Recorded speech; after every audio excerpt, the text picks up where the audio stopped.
अमिताभ बच्चन और जया बच्चन के बाद सियासत में हाथ आजमाएंगे अभिषेक बच्चन। इलाहाबाद लोकसभा सीट से आजमा सकते हैं अपनी किस्मत। अमिताभ बच्चन और जया बच्चन के बाद उनके बेटे अदाकार अभिषेक बच्चन भी सियासत में कदम रख सकते हैं। मीडिया रिपोर्ट्स में दावा किया जा रहा है कि जूनियर बच्चन अखिलेश यादव की पार्टी में शामिल होंगे और इलाहाबाद लोकसभा सीट से इलेक्शन लड़ेंगे। हालांकि अभिषेक बच्चन या पार्टी की तरफ से बाज़ाब्ता तौर पर इसकी तस्दीक नहीं की गई है। अभिषेक बच्चन के सियासत में शामिल होने की खबरों ने खास तौर पर उत्तर प्रदेश में काफी हलचल पैदा कर दी है। लोग ये जानने का बेसब्री से इंतजार कर रहे हैं कि क्या ये खबर सच है। वाज़ेह रहे कि अभिषेक बच्चन एक अदाकार से ज्यादा कहीं अच्छे बिजनेसमैन हैं। वो 2 कामयाब sports team, pro kabaddi team और जयपुर पंक पैंथर्स के मालिक हैं। इसके अलावा वो इंडियन सुपर फुटबॉल लीग में चेन्नई फैन क्लब के भी मालिक है। ये टीम 2 बार इंडियन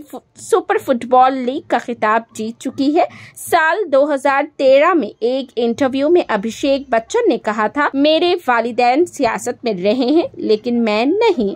मैं पर्दे पर भले ही एक लीडर का रोल निभा सकता हूं, लेकिन असल जिंदगी में ये बहुत बड़ी बात है। मैं कभी इसमें शामिल नहीं रहूंगा। साल 1984 में मेगा स्टार अमिताभ बच्चन अदाकारी से ब्रेक लेकर सियासत में दाखिल हो गए। हालांकि उनका सियासी करियर लंबा नहीं चला। इलाहाबाद लोकसभा सीट से अमिताभ बच्चन ने शानदार जीत दर्ज की।